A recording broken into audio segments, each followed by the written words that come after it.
पंचसखा साहित्य रे ज्ञानमिश्र भक्तिर प्राधान्य रही। समता साहित्य समिति ओडिशा पुरी पक्षरु सरदाबाली स्थित रानीसती भवन परिसर में पंचसखा साहित्य रे श्री जगन्नाथ शीर्षक आलोचना चक्र अनुष्ठित हो जाइछि। समितिर सभापति प्रतिभा त्रिपाठी आलोचना चक्र को अध्यक्षता करथिले। मुख्य अतिथि भावे ओडिया भाषा प्रतिष्ठान प्राक्तन निर्देशक प्राध्यापक डॉक्टर हरप्रसाद मिश्र, अन्यतम अतिथि भावे डॉक्टर दिलीप सेनापति, डॉक्टर चंद्रशेखर दास, ऐतिहासिक मदन मोहन महापात्र, शिक्षाविद विजयलक्ष्मी दास, श्री कृष्णा महापात्र प्रमुख मंच आसीन।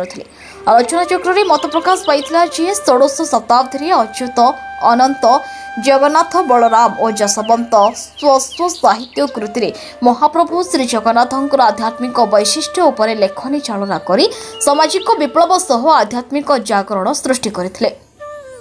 पिंड ब्रह्मांड तत्व, योग दर्शन, काय साधना, हठयोग, जंत मंत्र तंत्र, शून्यवाद और दीक्षा परंपरा, सप्तांग योग तथा उत्कलीय वैष्णव परंपरा रे ज्ञानमिश्र भक्तिर उपासक थिले। श्री चैतन्य श्रीक्षेत्र आगमन पर यही उत्कलीय वैष्णव साधकों संस्पर्श आसीथिले ही संस्कृति भागवतर प्रकृत भाषा रूपकर श्री जगन्नाथ दासों को अति बड़ी परी संबोधन करथिले। आयोजित आलोचना चक्र में पंडित दयानिधि त्रिपाठी, अध्यापक प्रमोद कुमार दलाई, पंडित सदाशिव मिश्र, अध्यापक अशोक कुमार मिश्र, अशोक कुमार महापात्र, नारायण नंद, प्रभात चंद्र रथ, विपिन कुमार दलाई, डॉक्टर रानू मिश्र, डॉक्टर सस्मिता मिश्र, आशालता प्रधान, मानसी रथ, चारुलता मिश्र प्रमुख अंशग्रहण कर गुरु परंपरा रे महत्व और प्राचीन गुरु परंपरा उपर निज निजर मत रखिथिले। प्रारंभ में सारंगधर षडंगी स्वागत भाषण प्रदान करने सह अतिथि परिचय प्रदान करथिबा परिचालना करथिले संपादक भागवत प्रसाद पट्टनायक। कार्यक्रम परिचालन में सहयोग करथिले। यह अवसर में डॉक्टर दिलीप सेनापति, प्रभाकर मिश्र को संबर्धित करा। तपन कुमार सेठी, गोलमणि सेठी, राजेश बेहरा शेष में धन्यवाद अर्पण करथिले। मिनती मिश्र, डॉक्टर दिलीप सेनापति, अध्यक्ष प्राची महाविद्यालय काकटपुर पुरी। आज्ञा आज जो कार्यक्रम ये चलती तो आ विषय आप आज जो आप सम्मानित होते केते दूर खुशी अच्छे से विषय मु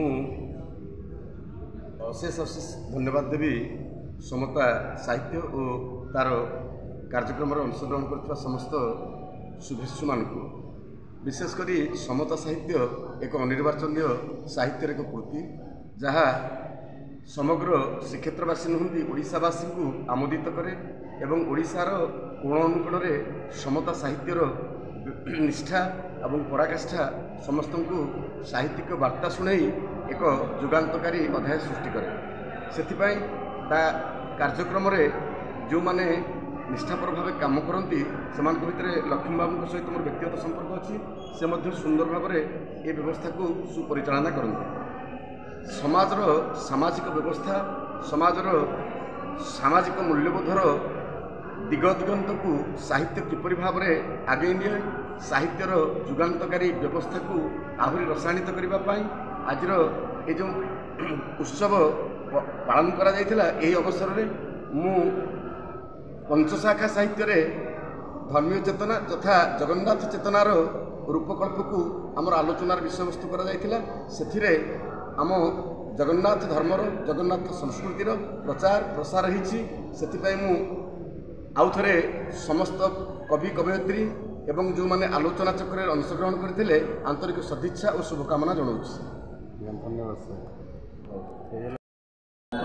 परिचय मो ना डॉक्टर हरप्रसाद मिश्र, मो सामंत चंद्रशेखर महाविद्यालय ओडिया स्नातकोत्तर ओडिया विभाग मुख्य हिसाब से कार्य करी अवसर ग्रहण कर आज कार्यक्रम समता साहित्य समिति पुरी तरफ पंचसखा साहित्य रे श्री जगन्नाथ संपर्क में आलोचना होता एवं ये आलोचना चक्र में बहु विद्वान पुरीर प्रतिष्ठित साहित्यिक मान योगदान करते एवं यही अवकाश पंचसखा तथा चैतन्य समेत ओडिशा रे जो ज्ञानमिश्र भक्ति धर्मर वैष्णव धर्मर विजय यात्रा आरंभ होता चैतन्य प्रभाव फल ताहा केमिति नव्य वैष्णव धर्म रूपांतरित है से संपर्क में